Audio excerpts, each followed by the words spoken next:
Don't touch her like that. The girl's voice comes out low, but it cuts. The auctioneer tightens his grip on her chin anyway. He tilts her face toward the crowd like she's a broken thing he's trying to sell for parts. You speak when spoken to, he says. She doesn't answer. Her lips press thin. Her eyes stay hard. Behind her, the boy shifts his weight, chains loose around his wrists. He leans forward just enough to be heard. Don't look at them, he says. She keeps staring straight ahead. I'm not. He shakes his head once. You are. She swallows. I'm scared. His voice drops softer. Don't show it. The crowd murmurs. Boots scrape wood. Someone laughs too loud, too easy. The auctioneer slaps the table beside them. Strong pair, he calls out. Work ready. Quiet enough if you keep a firm hand. The girl flinches at the word pair. The boy notices. Stay still, he whispers. I am still. Not inside. She doesn't answer that. A man near the front squints up at them. You selling both or splitting? The auctioneer smiles without warmth. Depends on the bid. The girl's breath catches. No, she whispers under it. The boy hears. Don't say that. They can't split us. They can. She shakes her head once, sharp. They won't. The auctioneer raises his voice again. Start at 10. Silence. Then a hand lifts. 10. Another voice cuts in. 12 for the girl. The boy stiffens. No, the girl turns just a fraction. Don't. I won't go without you. You don't get to choose. Neither do you. The auctioneer taps the ledger. 12 for the girl. Who's taking the boy? A few men chuckle. One shrugs. He looks trouble. The boy lifts his chin. I'm not trouble. The man laughs. That's what trouble says. The girl steps forward before the chain pulls her back. We're not separate. The auctioneer grips her shoulder. You are if I say so. She jerks away. Don't touch me. His smile fades. You don't like my hand? She stares at him. I don't like your voice. A ripple moves through the crowd. 15 for the girl, someone calls. The boy's jaw tightens. Stop bidding, he says, too loud. The auctioneer slams his palm down. Quiet. The boy doesn't drop his eyes. You want quiet, take your own tongue. A few men bark out laughs, but it dies quick. The auctioneer steps closer. You think you're funny? The boy shrugs once. No, then what are you? Still here. The girl's hand finds his sleeve. Enough. He breathes out slow. Don't look at them, he repeats. She nods, barely. I won't. The auctioneer turns back to the crowd. 16. 17. Voices rise and fall. The numbers blur. The girl feels her chest go tight. We won't get through this, she whispers. The boy leans closer. We already are. How? We're still together. She closes her eyes for a second. Don't let go. I won't. From the back, a hand lifts. No voice follows.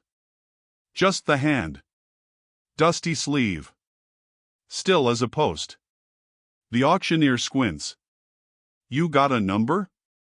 Silence. The man doesn't move. Someone near him mutters, he don't talk. The auctioneer huffs. You raising or not? The man lowers his hand, then lifts 2 fingers. A number. Clear. Higher than the rest. The crowd turns. Who's that? Never seen him. He's got coin? The auctioneer studies him. You understand what you're buying? No answer. Both? The man doesn't nod. Doesn't shake his head. He just keeps those two fingers raised. The auctioneer looks back at the twins. Together, then. The girl's breath stutters. The boy goes very still. Together, he repeats under his breath. Another bidder scoffs. You overpaying for trouble. The silent man doesn't react. The auctioneer lifts the hammer. Going once. The girl grips the boy's sleeve. Don't move. I'm not moving. Don't let them pull us apart. They won't. The hammer hovers. Going twice. The crowd quiets, watching the man who says nothing. The girl dares a glance toward the back. She sees him then. Dust on his coat. Eyes steady. Not soft. Not cruel. Just fixed. He doesn't blink. She looks away fast. Don't look at them, the boy whispers again. I didn't, she lies. Sold. The hammer cracks down. The sound echoes too loud in the small room. The auctioneer closes the ledger. Both to the silent bidder. A few men grumble. One spits on the floor. Waste of money. The auctioneer gestures. Take them. The chain is unlocked. The girl rubs her wrists. The boy steps closer to her without thinking. We're still here, he says. We are.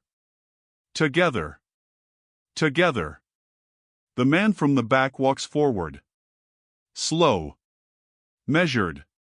He stops in front of them. He doesn't speak. He doesn't reach out. He just looks. The girl meets his eyes for a second this time. Why, she asks. No answer. The boy tilts his head. You gonna sell us again? Silence. The man turns. Starts toward the door. He doesn't check if they follow. The girl looks at the boy. We go? The boy nods once. We go. They step off the platform. No one stops them. No one calls them back. The door opens. Light cuts in. The man steps into it first. The twins follow. Behind them, the room closes up like nothing happened. He doesn't speak as they leave the auction yard. The wagon wheels bite into dirt, slow and heavy. The twins sit in the back, wrists still red from chains. The girl watches the man's back. The boy watches the road disappearing behind them. The silence feels wrong, too complete. Are we just going? The girl asks. No answer. Hey, the boy calls out louder, you hear me? The man doesn't turn. The girl leans forward. Why did you buy us? Nothing. The wagon keeps moving. The boy exhales sharp. Great. We got a mute. The girl nudges him. Don't. He shrugs. What? It's true. The road shifts, stones hitting wood. The man's hands stay steady on the reins. Dust rises behind them like smoke. The girl lowers her voice. Maybe he can't hear. The boy replies, he hears. He just doesn't care. The man flicks the reins slightly, turning off the main road. The forest line closes in. Trees lean over like they're listening. The wagon slows near a creek. The man finally stops. He climbs down without a word. The twins exchange a look. Stay here, the girl whispers. Like we have a choice, the boy says. The man walks to the water, fills a canteen. No glance back. The girl calls out, we're not animals, you know. He pauses. Still doesn't turn. The boy jumps down. Back at the wagon, he lifts a rope, checks the harness, tightens it. The twins watch. He's not ignoring us, the girl says softly. He's just, the boy finishes, choosing. They climb back in without being told. The wagon starts again. The silence returns, but different now. Less empty. More heavy.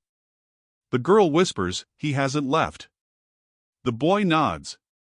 "Yeah. Why not?" "Don't know." The road stretches ahead, long and empty. The man doesn't speak, but he doesn't leave either. That's the answer they didn't get at the auction. And somehow, it's enough. Night comes without warning. The wagon stops near a dry bend in the river. The man ties the reins to a post. The twins sit still, watching him. The girl whispers, "We sleeping here?" The boy replies, "Guess so." The man builds no fire at first. Just stands, scanning the dark. The girl asks, "What are you looking for?"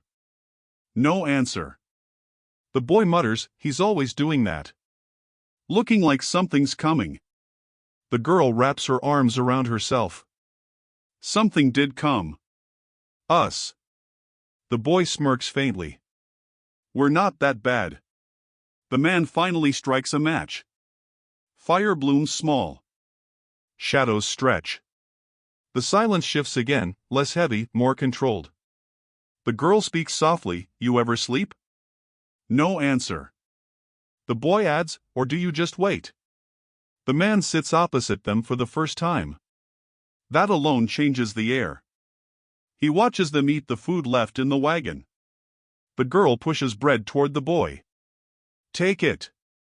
The boy shakes his head. "You first." She rolls her eyes. "Stop being stupid." He smiles slightly. "You started it."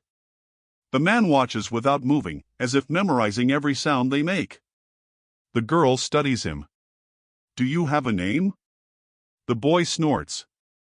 He probably forgot it. The man's eyes flicker, just once. The girl notices. "You heard that, didn't you?" Silence. But the fire crackles louder, like it answers for him. The boy leans back. "Yeah." He hears everything. The girl whispers, "That's what scares me." He does not deny it, just keeps watching the fire burning. The girl looks away from the fire.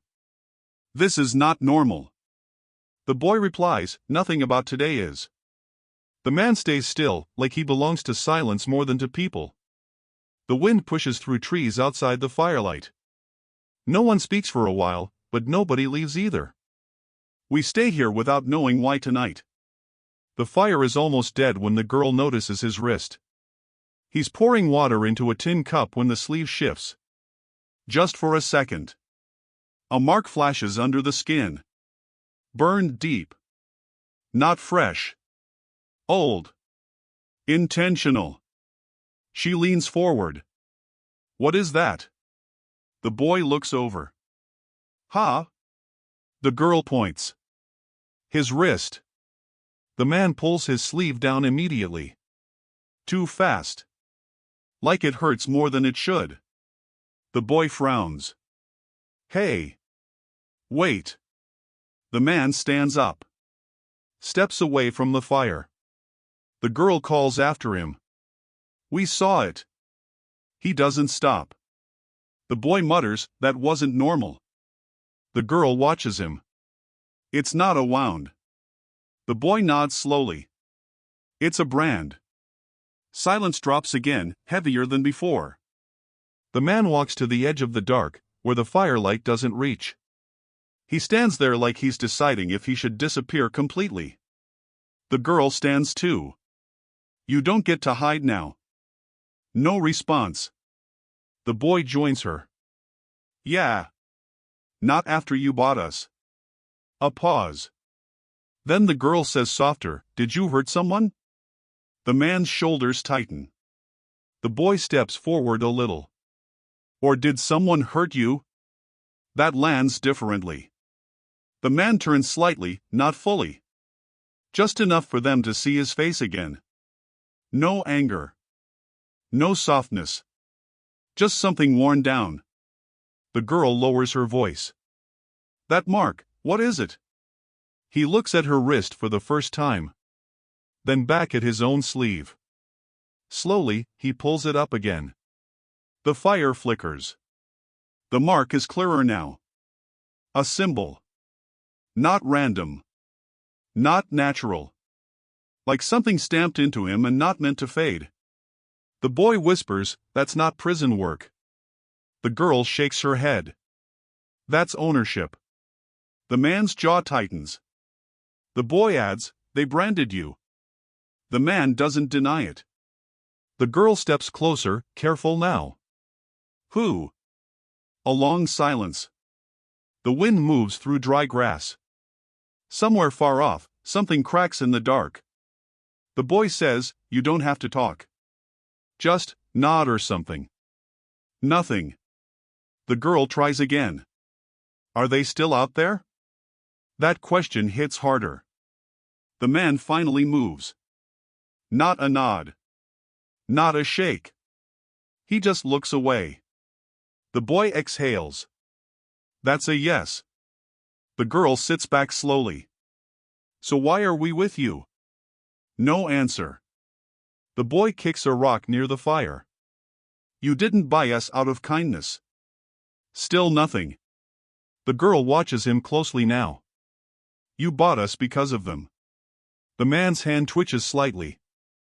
The boy notices. "Oh. That's something." The girl leans forward again. "You're not safe either." That finally makes him look at them fully. For a second, something passes behind his eyes. Not fear. Not guilt. Something closer to warning. The boy says quietly, "You're running." The man turns away again immediately. The girl whispers, "From who?" Silence answers, but it feels different now. Not empty. Tight. Pressurized. The boy lowers his voice. "He didn't buy us to save us." The girl nods slowly.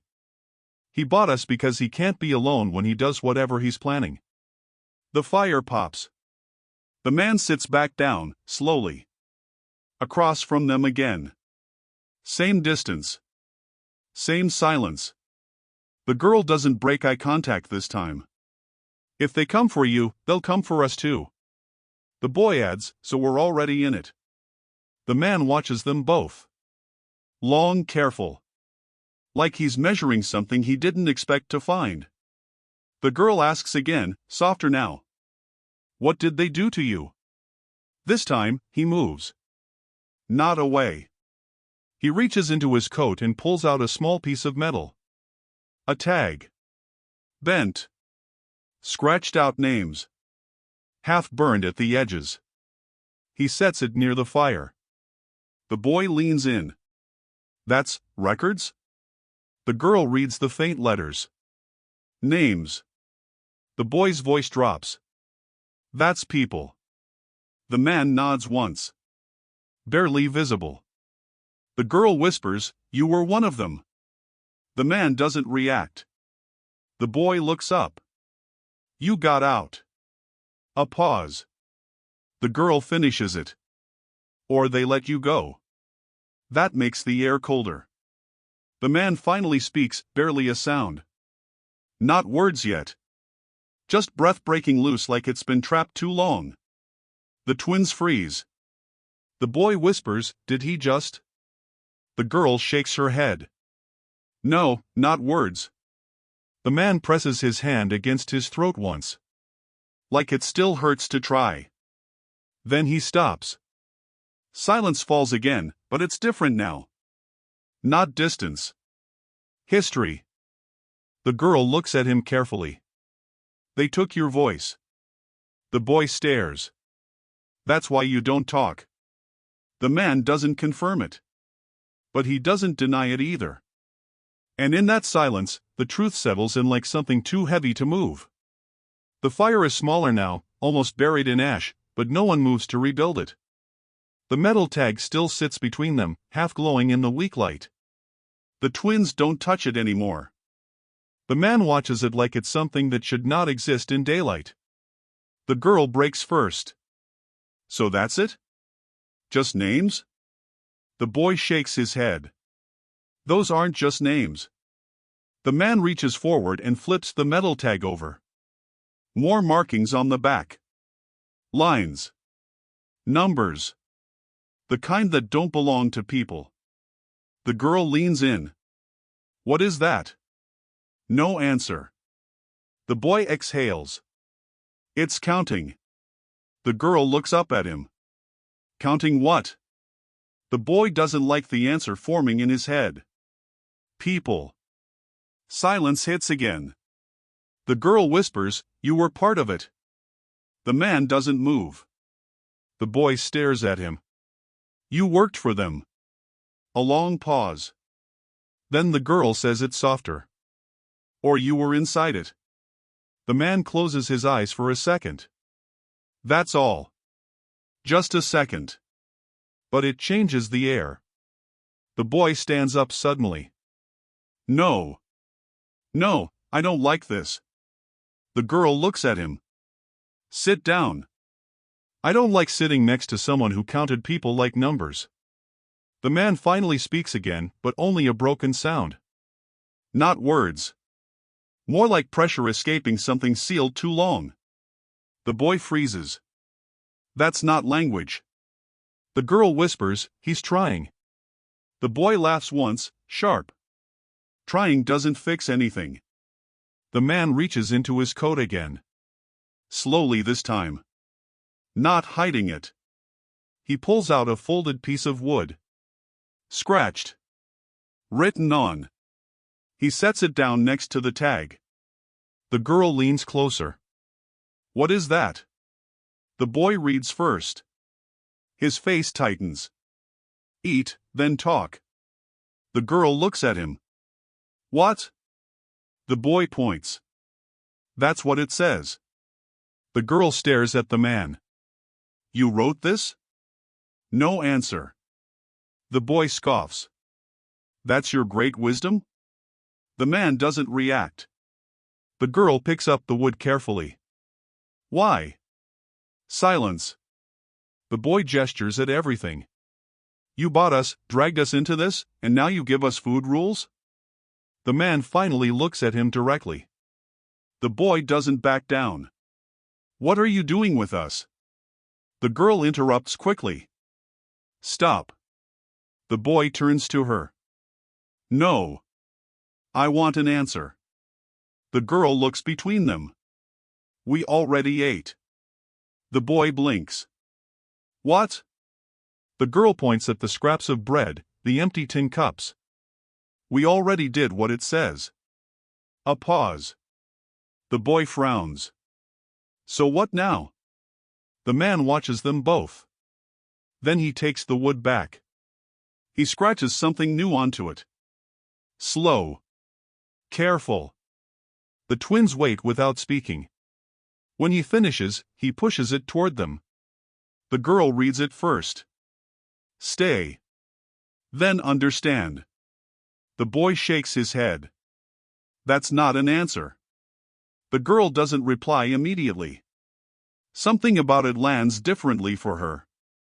It's not instructions, she says quietly. The boy snaps, then what is it? The girl looks at the man. It's a condition. Silence tightens again. The boy sits down slowly. We're prisoners again. The man shakes his head once. First clear gesture. No. The girl watches him closely. Then what are we? The man hesitates. That hesitation is louder than words. The girl pushes gently. Say it. Nothing. The boy mutters, he can't. The girl ignores him. Not won't. Can't. The man's hand moves slightly toward his throat again but stops halfway. The boy notices. It hurts, doesn't it? The man looks down. The girl leans forward. They did something to you. Still no confirmation. But the silence now is full of agreement. The boy kicks dirt into the dying fire. So what, we're supposed to trust you? The girl replies instantly. No. The boy looks at her. Then what? She doesn't look away from the man.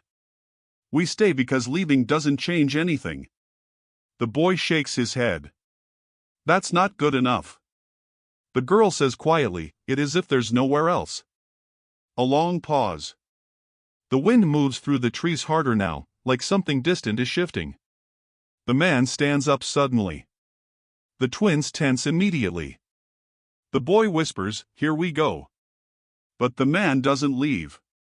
Instead, he starts gathering their things. The wagon straps. The food. The fire tools. Quiet, practiced movements. The girl watches. What are you doing? He doesn't answer. The boy narrows his eyes. We're moving? The man nods once. The girl stands slowly. Where? No answer. The boy mutters, of course. The girl steps closer. At least tell us if it's safe. The man pauses for a second. Then continues packing. The boy laughs bitterly. That's your answer. Great. The girl grabs his sleeve. Stop fighting everything. I'm not fighting. I'm reacting. She lowers her voice. To what? A man who bought us and doesn't speak? The boy hesitates. The girl looks at the man again. If you wanted to hurt us, you already would've. The man stops moving. That lands. The boy watches him. Or later.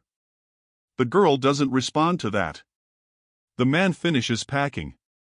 Then he points toward the wagon. Get in. No words. Just direction. The twins exchange a look. The boy sighs. We're really doing this. The girl climbs in first. The boy follows slower. Before the wagon moves, the girl looks at the man one more time. Eat then talk, stay then understand, she whispers. What are you teaching us? The man doesn't answer. But for the first time, he doesn't look away either. And when the wagon finally starts moving again, the silence feels less like emptiness.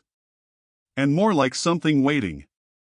The wagon doesn't slow when the sound of hooves comes behind them. It actually speeds up. The girl notices first. He's not stopping. The boy turns his head sharply. That's not just wind. Behind them, riders appear through dust. 3. Then 5. The girl stiffens. They're following us. The man keeps driving. No reaction. No turn. The boy shouts, hey! We've got company. Still nothing. The riders close the gap fast. One of them yells, stop the wagon. The girl grabs the edge of the wood. They're armed. The boy looks at the man. You knew. The wagon suddenly veers off the road. Hard turn. The twins slam into the side. The girl gasps, what are you doing? The boy laughs once, sharp. Okay.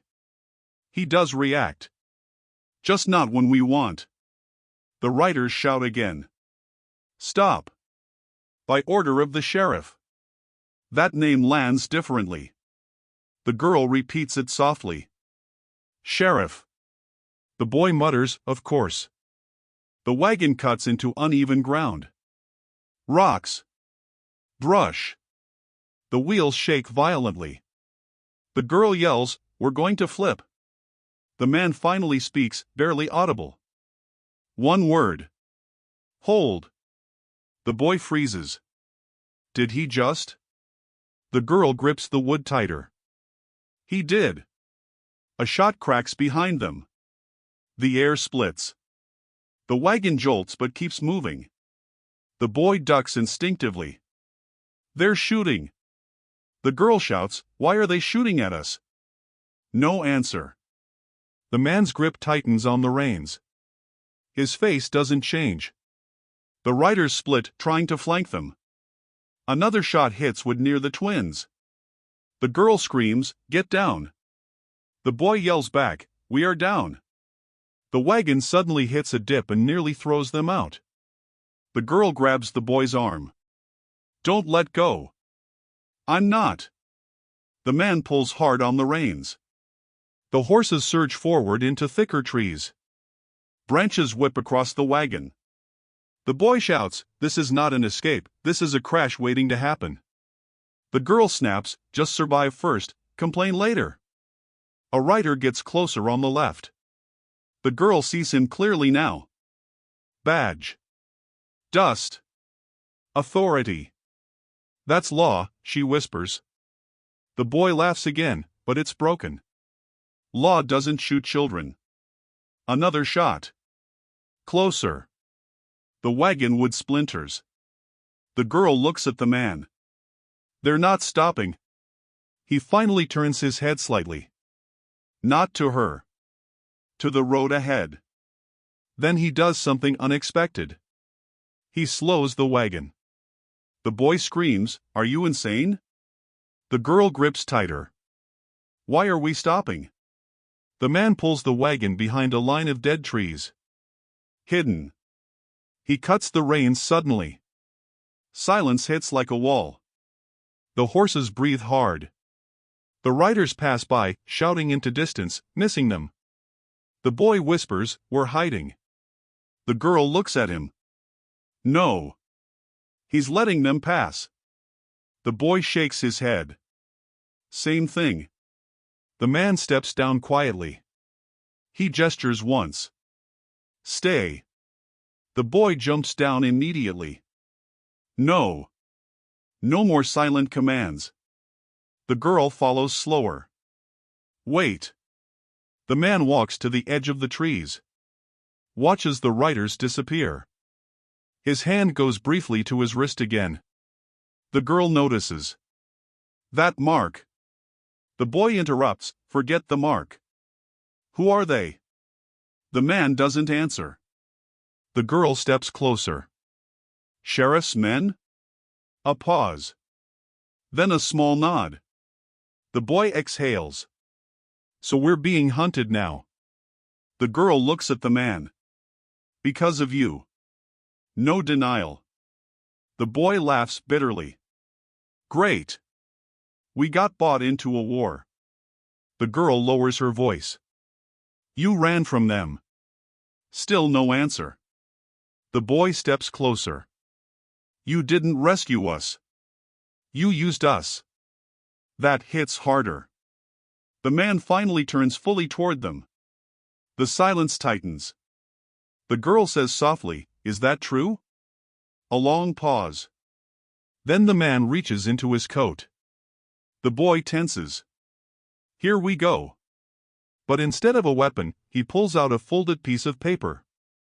Old. Worn. He holds it out. The girl takes it carefully. It's a list. Names. Some crossed out. Some not. The boy leans in. "What is that?" The girl reads slowly. Her face changes. "These aren't just names." The boy takes it from her. Reads faster. His voice drops. "These are missing people." The girl whispers, "Children." The boy looks up at the man sharply. "This is what you were part of." The man doesn't move. The girl steps back slightly. "Or what you escaped from." A silence stretches. The boy's voice hardens. "And now they think you stole from them." The man finally nods. One small motion. "Yes." The girl swallows. "So they're coming for us because we're with you." Another nod. The boy throws the paper down. "So we're bait." The man's eyes flicker sharply at that word. The girl steps in quickly. "No. That's not." The boy snaps, "Then what is it?" Silence. The man points at the list again. Then at himself. Then at the road. The girl whispers, "You want to end it?" No response. The boy laughs, frustrated. "And what? A system? A sheriff? A whole town?" The man looks at him. Then, slowly, he nods once. The girl exhales. "That's impossible." The boy agrees instantly. That's suicide. The man doesn't argue. He just picks up the reins again. The wagon starts moving. The boy stares. We're still going? The girl watches him. He never stopped. The boy looks at her. And neither did they. Behind them, far off again, a distant shout echoes through trees. The girl whispers, "So what now?" The man doesn't answer. But the wagon keeps moving forward anyway. The wagon doesn't stop at dawn. It keeps moving through pale fog that sits low over the ground like something refusing to leave. The twins are quiet now, not asleep, just exhausted in a way that doesn't let them rest. The man drives like he hasn't slept in days. The girl breaks the silence first. "We can't keep running like this." No response. The boy laughs weakly. "We're not running. We're being dragged." The girl looks at him. "We can leave." The boy turns. "Leave to where?" She doesn't answer that. The wagon hits a rough patch. The man slows, but only slightly. His hands stay steady. His face doesn't change. The girl studies him. "You're always like this." The boy asks, "Like what?" "Already ahead of everything." The man doesn't react. The boy leans back. Maybe he's just tired of losing. The girl replies quietly, "Or used to it." That lands between them. A few minutes pass in silence. Then the wagon stops on its own, not at a town, not at shelter, just a stretch of dry road near broken fencing. The man climbs down first. The twins hesitate. The boy mutters, "Every stop feels like a trap." The girl steps down anyway. We're already in one. The man walks a short distance from the wagon, scanning the land. His movements are controlled, almost trained. Like he expects something to appear if he stops looking. The boy watches him. He never relaxes. The girl replies, "Because he can't." The boy snorts. That's not an answer. The girl turns to him. "It is if you've been hunted before." That makes the boy go quiet. The man returns carrying water. He sets it down without looking at them. Then, for the first time since they left the auction, he gestures. "Eat?" The boy frowns. "We always eat." The girl sits anyway. "Just do it." They eat in silence for a pause. The boy stands now too, uneasy. "Don't push him." The girl ignores him. "Why?" The man's jaw tightens slightly. The girl continues. "Is it choice? Or is it what they did to you?" That lands. The man's hand moves slightly toward his throat, then stops. The boy whispers, "Something's there." The girl softens her voice. "You don't have to explain everything. Just, give us something." Silence. The wind shifts through the broken fence behind them. The boy steps closer. "If you can talk, say something. Anything." The man closes his eyes for a second. Then, slowly, his mouth opens. A sound comes out. Not words. A broken, rough fragment. Like something dragged out of a locked place. It barely forms air before collapsing. The twins freeze. The girl whispers, "He can't." The boy shakes his head. "No, he can. It just hurts." The man presses two fingers against his throat. His expression tightens, like the effort itself costs him something physical. The girl whispers, "They did this." The boy looks angry now. "Who?" The man doesn't answer. But he steps back slightly, like the memory itself pushed him. The girl follows carefully. "You were taken too." That finally makes him stop. He looks at her directly. A long silence stretches. Then he reaches into his coat. The boy tenses. Not again.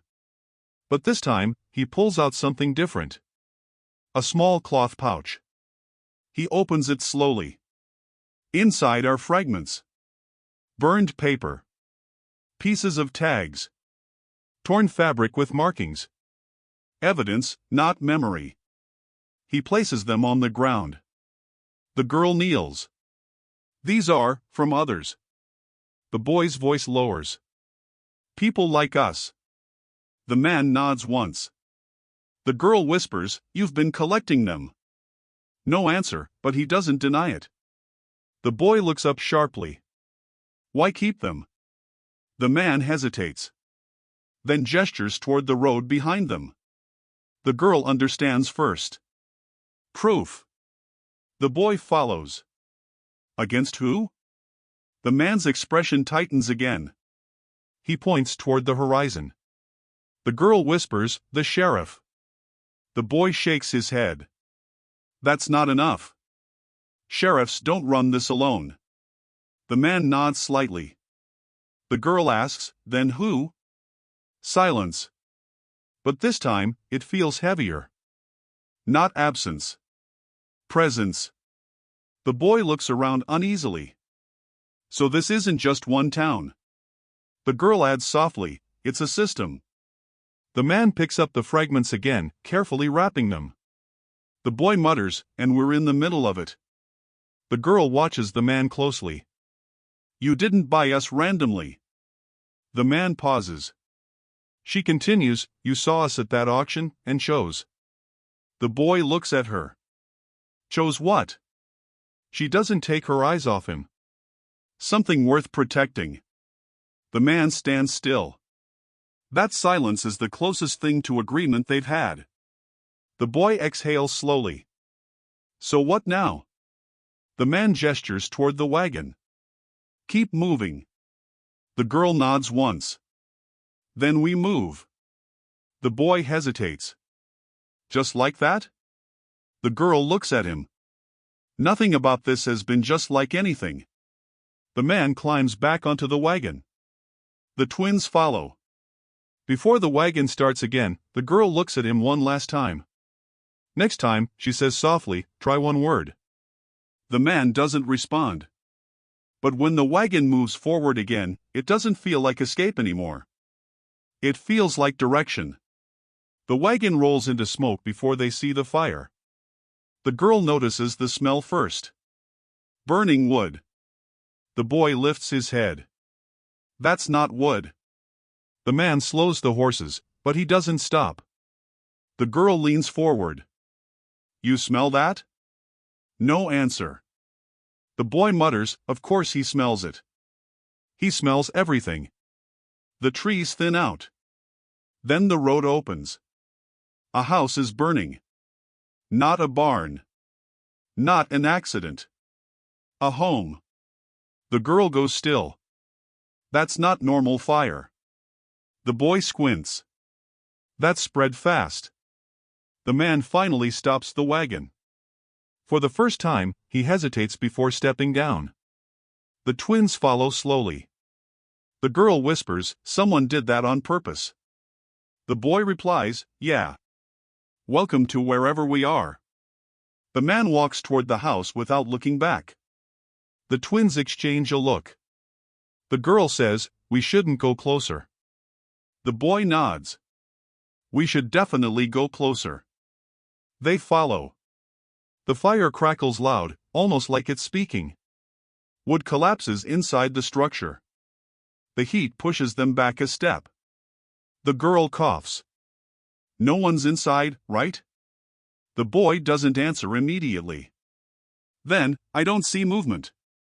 The man steps closer than both of them, standing near the edge of the flames like he doesn't feel heat the same way. The girl calls out, "Whose house is this?" No answer. The boy looks at the ground. Tracks. He kneels. Points. Boots. A lot of them.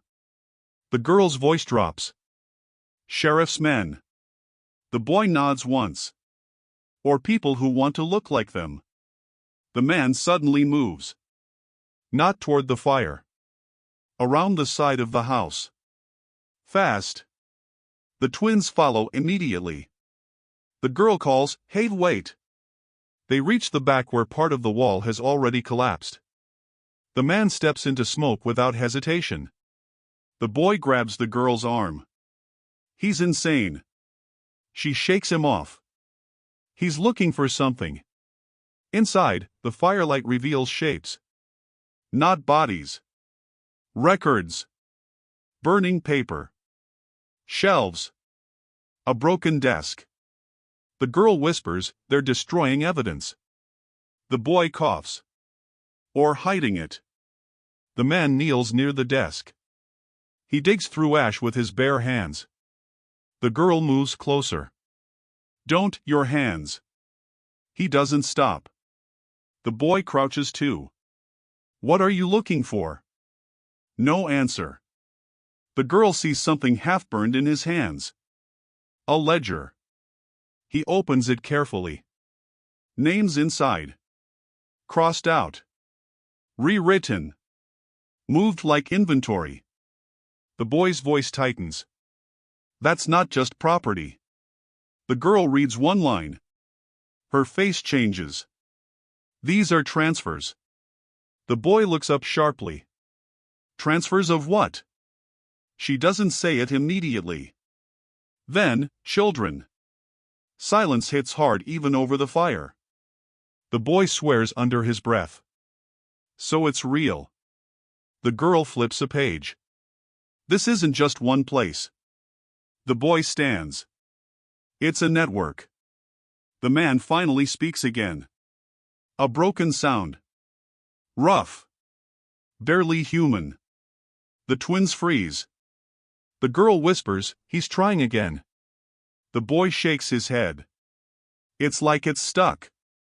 The man presses his fingers against the ledger. Then points at one name. The girl leans in. "What is that?" The boy reads it. His voice drops. "That's a sheriff's signature." The girl whispers, "So they're part of it." The boy looks up. They are it. The fire collapses another section of the house. The man suddenly stands. Urgent now. He grabs the twins and pulls them back. The girl stumbles. What is it?" The boy yells, "We're not done." The man doesn't stop pulling them. The roof caves in where they were standing seconds ago. Heat slams outward. The girl gasps. Okay, move." They run back toward the wagon. The boy shouts, "We could have found more." The girl snaps, "We could have died." The man pushes them forward hard, urgency replacing silence for the first time. Behind them, the burning house roars louder. The boy looks back. "Why burn records?" The girl answers without thinking. "Because they want no proof." The boy looks at her. "Proof of what?" She swallows. "That people disappear on purpose." They reach the wagon. The horses are restless. The man climbs up fast. The twins follow. The boy sits hard. So that fire wasn't an accident. The girl shakes her head. It was cleanup. The boy looks at the man. "You knew this place?" No answer. The girl studies him. "Or you were here before." That makes him pause. Just a fraction. But enough. The boy notices. "You were here." The man finally looks at them. And slowly, he nods. "Once." The girl whispers, "So you didn't just run from them." The boy finishes it. "You escaped from them." Silence again. But now it's not confusion. It's confirmation. The wagon starts moving away from the burning house. The boy leans back, voice low. "So what now?" The girl watches the man carefully. He doesn't answer. But this time, he takes something out of his coat again. Another fragment. A new one. Not burned. Recent. And he places it in the girl's hand. She looks down. A symbol. The same mark from his wrist. The boy sees it and goes still. The girl whispers, "They're still doing it." The man doesn't nod. He just keeps driving forward. And for the first time, the twins understand. They were never just taken away from something. They were brought into something still happening. The wagon doesn't slow when the town appears. It just arrives like it was always there. Dust streets. Closed shutters. No movement. Too quiet in a way that feels staged. The girl leans forward. "This place is dead." The boy mutters, "Or pretending." The man pulls the wagon into the center without hesitation. That's what makes the twins uneasy. The girl whispers, "Why are we stopping here?" No answer. The boy looks around. "I don't like this." A bell rings once. Not from above. From behind them. The twins turn. A man stands near the street corner. Badge. Hat. Calm posture. Sheriff. The girl goes still. "That's him." The boy lowers his voice. "No. That's one of them." The sheriff steps forward slowly. "Well now." The wagon doesn't move. The man finally climbs down. The twins follow immediately. The sheriff smiles faintly. "Didn't think I'd see you back." The girl whispers, "Back?" The boy asks sharply, "You know him?" The sheriff ignores the twins. Eyes locked on the man. "You always did bring trouble with you." The man doesn't respond. The sheriff tilts his head. "Still don't talk." "Shame. I liked when you argued." The girl steps forward. "What is he talking about?" The sheriff finally looks at her. "New additions?" The boy snaps, "We're not additions." The sheriff laughs once. "Everyone here is something." The girl's voice hardens. "What did you do to him?" The sheriff sighs like she's asking something obvious. "Nothing permanent." The boy steps closer. "That's a lie." The sheriff turns slightly. "Is it?" The man's hand tightens at his side.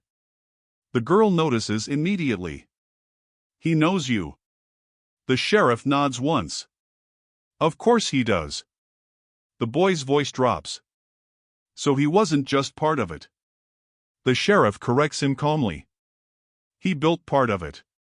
Silence drops hard. The girl whispers, "No." The sheriff shrugs. Before he decided he had morals. The man finally moves. Not toward the sheriff. But between him and the twins. Protective. Automatic. The girl looks up at him. "You built this?" No answer. The boy shakes his head. "You didn't escape. You ran." The sheriff claps slowly once. "Good. They learn fast." The girl steps forward. "You sold people." The sheriff doesn't deny it. "I managed them." The boy laughs bitterly. "That's what you call it." The sheriff looks at him. "What would you call it?" The boy snaps, "Slavery." The sheriff nods slowly. "Strong word." The girl's voice shakes slightly now. "Children were in those records." The sheriff's expression doesn't change. "Children become workers. Workers become nothing. It's a cycle." The man shifts slightly. The sheriff notices. "Don't pretend you weren't useful." The girl looks at the man sharply. "Useful?" The sheriff continues, "He kept things organized. Quiet. Efficient." The boy looks sick. "So you were their accountant." The sheriff smiles faintly. "Closer to architect." The girl whispers, "Why did you stop?" Silence. The sheriff answers for him. "Because he got sentimental." The man's jaw tightens. The boy mutters, "That's why they burned that house." The sheriff nods. "Clean up." The girl steps closer to the man. You tried to leave. A small hesitation. Then a barely visible nod. The boy asks, and they didn't let you go clean. The sheriff laughs. People don't leave systems like this. The girl looks around the empty town. Where are the others? The sheriff gestures casually. Elsewhere. The boy asks, hiding? The sheriff corrects him. Running. The girl suddenly says, we saw the records. The sheriff's eyes narrow slightly. Did you now? The boy steps forward. We know what you're doing. The sheriff nods. Good. Awareness is the first stage. The girl snaps, of what? The sheriff looks at her calmly. Acceptance. The man suddenly moves. Fast. He reaches into his coat. The twins tense. The sheriff doesn't even flinch. The man pulls out the ledger fragments. Throws them down between them. The girl's voice breaks slightly. You kept them. The boy whispers, all of them. The sheriff sighs. Sentiment again. The girl steps in front of the man. You're not with him anymore. No answer. The boy says quietly, but you were. The sheriff nods. And still are, in ways that matter. The man finally speaks. A broken sound. Rough. Forced. The twins freeze instantly. The girl whispers, he's trying again. The sheriff tilts his head. Still fighting that? The man presses his throat, like it's resisting him. The boy steps forward. What did you do to his voice? The sheriff answers easily. We removed interference. The girl whispers, you broke him. The sheriff corrects her. We optimized him. That word lands worse than anything else. The man suddenly steps forward. Not attacking. Not fleeing.